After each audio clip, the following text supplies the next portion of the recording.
सभी का स्वागत है आपके ही अपने YouTube चैनल टेक्निकल मास्टर में। साथियों, आज इस वीडियो में हम बच्चों की सीखने की प्रक्रिया को समझना, बच्चे कैसे सीखते हैं, इस कोर्स के आकलन भाग को देखेंगे। यह आकलन भाग हिंदी भाषा बोलने वाले सभी राज्यों के लिए है। इसमें सभी 40 प्रश्नों के उत्तर आपको देखने को मिलेंगे जो आपके आकलन भाग में पूछे जाएंगे। आइए हम वीडियो को शुरू करते हैं। पहला प्रश्न देखते हैं, कक्षा में कितने प्रकार के परस्पर संवाद होते हैं? तो यहाँ पर 3 ऑप्शन सही है। 3 तरह के संवाद होते हैं।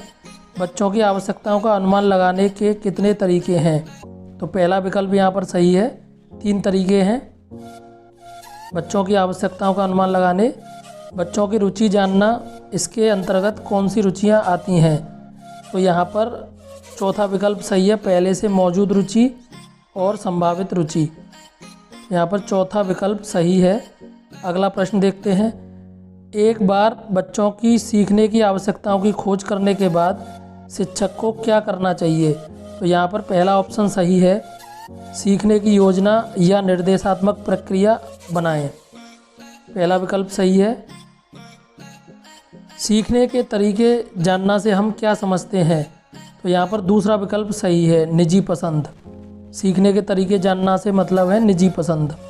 अगला प्रश्न देखते हैं, सीखना क्या है? तो यहाँ पर दूसरा विकल्प सही है, एक सक्रिय, सहयोगपूर्ण और सामाजिक प्रक्रिया है। सीखना क्या है? एक सक्रिय, सहयोगपूर्ण और सामाजिक प्रक्रिया है। अगला प्रश्न देखते हैं, अधिकतर बच्चों की सीखने की पसंद को क्या प्रभावित करता है? तो यहाँ पर तीसरा विकल्प सही है, मस्तिष्क का रुझान, जेंडर और निजी अनुभव। ये सीखने को प्रभावित करते हैं, मस्तिष्क का रुझान, जेंडर और निजी अनुभव। अगला प्रश्न देखते हैं, सीखने के अनुभव शुरू करने से पहले शिक्षक को क्या करना चाहिए? तो यहाँ पर चौथा विकल्प सही है, बच्चों की सीखने की आवश्यकताओं का पता लगाएं। बच्चों की सीखने की आवश्यकताओं का पता लगाएं। सबसे अधिक सीखना कब होता है? तो यहाँ पर तीसरा विकल्प सही है, जब सीखने में सभी इंद्रियों का उपयोग या भागीदारी हो। सबसे अधिक सीखना जब सीखने में सभी इंद्रियों का उपयोग या भागीदारी हो। चिंतनशील बनने से बच्चों में कैसे मदद मिलती है? तो यहाँ पर पहला विकल्प सही है, नई परिस्थितियों और अनुभवों के प्रबंधन के लिए पूर्व अनुभवों का प्रयोग करके। तो बच्चे ऐसे चिंतनशील बन सकते हैं। बच्चों के अलग अलग सीखने के तरीके और सीखने की गति किसके फलस्वरूप होती है? तो यहाँ पर दूसरा विकल्प जानकारी ग्रहण करने, परिस्थिति की समीक्षा करने और निर्णय लेने के तरीके से। अगला प्रश्न, बच्चों के वर्तमान स्कूल कार्य और भविष्य के शैक्षिक या आजीविका के लक्ष्य के बीच सहसंबंध कब देखा जा सकता है? तो यहाँ पर जब बच्चे उस काम को में शामिल होते हैं जिसमें उन्हें आनंद आता है। दूसरा विकल्प सही है, जब बच्चे उस काम में शामिल होते हैं। बच्चे समग्र रूप से सीखते हैं का क्या अर्थ है? तो यहाँ पर तीसरा विकल्प सही है, बच्चे सभी प्रकार के स्रोतों से जानकारी ग्रहण करते हैं। अगला प्रश्न, NCF 2005 का पूर्ण रूप क्या है? तो यहाँ पर तीसरा विकल्प सही है, नेशनल करिकुलम फ्रेमवर्क 2005। ये सही है। यहाँ पर करके सीखने का अनुभव का क्या अर्थ है? तो इसका चौथा विकल्प सही है, करके सीखना। करके सीखने का अनुभव का अर्थ है करके सीखना। अगला प्रश्न देखते हैं, गतिविधि रुचि क्षेत्रों का मुख्य उद्देश्य क्या है? तो यहाँ पर पहला ऑप्शन, अपनी पसंद की गतिविधि में खेलना और भाग लेना। अपनी पसंद की गतिविधि में खेलना और भाग लेना। सामग्री के साथ परस्पर संवाद का क्या अर्थ है? तो यहाँ पर पहला ऑप्शन, बच्चों का विभिन्न प्रकार की सीखने खेल सामग्री के साथ संलग्न होना। पहला विकल्प सही है। अगला प्रश्न, सृजनात्मक बुद्धि का क्या अर्थ है? तो यहाँ पर चौथा विकल्प सही है, नवीन और अनपेक्षित विचारों और समस्याओं को संबोधित करना। नवीन और अनापेक्षित तरीकों से। यहाँ पर चौथा विकल्प सही है। बड़ों के साथ परस्पर संवाद का क्या अर्थ है? अभिभावक और शिक्षक स्वयं बच्चों के साथ मिलकर सीखने की प्रक्रिया में बच्चों की सहायता करें। तो यहाँ पर तीसरा विकल्प सही है। अभिभावक और शिक्षक स्वयं बच्चों के साथ मिलकर सीखने की प्रक्रिया में बच्चों की सहायता करें। अगला प्रश्न, बच्चों की रुचि जानना, इसके अंतर्गत कौन सी रुचियां आती हैं? तो पहले से मौजूद रुचि और संभावित रुचि। चौथा विकल्प सही है यहाँ पर, पहले से मौजूद रुचि और संभावित रुचि। अगला प्रश्न देखते हैं, कला के द्वारा सीखने के सही उदाहरण क्या हैं? तो यहाँ पर आकार बनाना और गत्यात्मक पैटर्न की पहचान करना। आकार बनाना, जानकारी प्राप्त करने के 4 साधन क्या हैं? तो यहाँ पर पहला विकल्प सही है, दृश्य, श्रव्य, गति संवेदी और स्पर्श। दृश्य, श्रव्य, गति संवेदी और स्पर्श जानकारी प्राप्त करने के ये 4 साधन हैं। अगला प्रश्न देखते हैं, कक्षा में एक ही समय में सभी गतिविधि रुचि क्षेत्रों की व्यवस्था करने के लिए स्थान की कमी हो तो क्या करना चाहिए? तो यहाँ पर पहला विकल्प सही है, एक समय में कम से कम 4 की व्यवस्था करना और प्रत्येक 15 दिन में बारी बारी बदलते रहना। पहला विकल्प यहाँ पर सही है, एक समय में कम से कम 4 की व्यवस्था करना और प्रत्येक 15 दिन में बारी बारी बदलते रहना।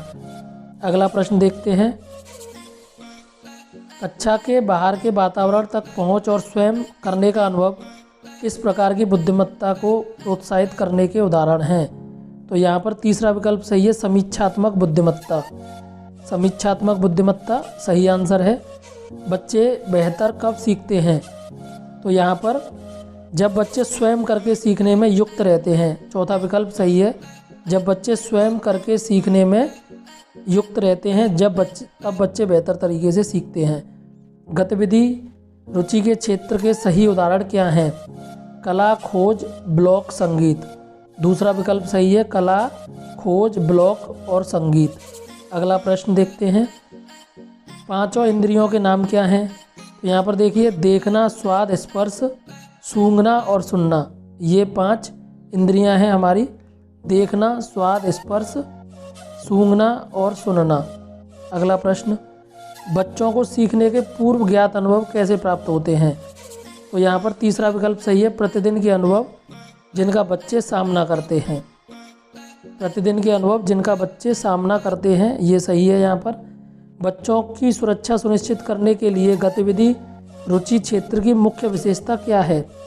तो यहाँ में कक्षा में हर तरफ से पहुँच में हो। कक्षा में हर तरफ से पहुँच में हो, तीसरा विकल्प सही है यहाँ पर।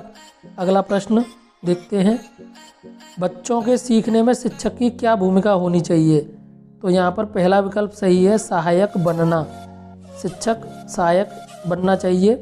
अगला प्रश्न, सामूहिक पसंद का क्या अर्थ है?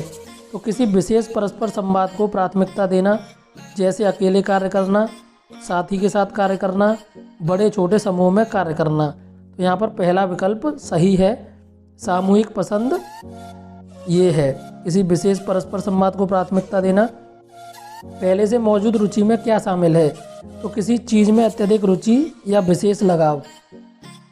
तो यहाँ पर पहला विकल्प सही है, किसी चीज़ में अत्यधिक रुचि या विशेष लगाव, ये पहले से मौजूद रुचि में शामिल है। उच्च श्रेणी की बुद्धि वाले बच्चे का क्या अर्थ है? तो यहाँ पर दूसरा विकल्प सही है, अक्सर विविध प्रकार से सोचने वाला। उच्च श्रेणी की बुद्धि से मतलब है अक्सर विविध प्रकार से सोचने वाला बच्चा। जो बच्चे बहुत प्रश्न पूछते हैं वे कैसे होते हैं? तो इसका सही आंसर है जिज्ञासु। तीसरा विकल्प सही है, उस तरीके के बच्चे जिज्ञासु होते हैं। अगला प्रश्न देखते हैं, उच्च श्रेणी की बुद्धि वाले बच्चे का क्या अर्थ है? तो यहाँ पर अक्सर विविध प्रकार से सोचने वाला बच्चा उच्च श्रेणी वाला बच्चा होता है। अगला प्रश्न, कक्षा में 3 प्रकार के परस्पर संवाद कौन कौन से हैं? तो यहाँ पर देखिए, साथियों के साथ परस्पर संवाद, बड़ों के साथ परस्पर संवाद और वस्तु या सामग्री के साथ परस्पर संवाद। पहला विकल्प सही है यहाँ पर, साथियों के साथ परस्पर संवाद, बड़ों के साथ परस्पर संवाद और वस्तु या सामग्री के साथ परस्पर संवाद। बच्चों की आवश्यकताओं का अनुमान लगाने के 3 तरीकों के नाम क्या हैं? तो यहाँ पर देखिए, बच्चों की रुचियाँ जानना, पसंद जानना और सीखने की शैली को जानना। पहला ऑप्शन सही है, बच्चों की रुचि जानना, पसंद जानना और सीखने की शैली को जानना। अगला प्रश्न, संभावित रुचि में क्या शामिल है? किसी ऐसी रुचि जिसके बारे में बच्चा जानता नहीं है, शायद जब जान जाए तो उसमें ही रुचि हो जाए। यहाँ पर तीसरा विकल्प सही है। किसी रुचि जिसके बारे में बच्चा जानता नहीं है, शायद जब जान जाए तो उसमें ही रुचि हो जाए। यहाँ पर तीसरा विकल्प सही है।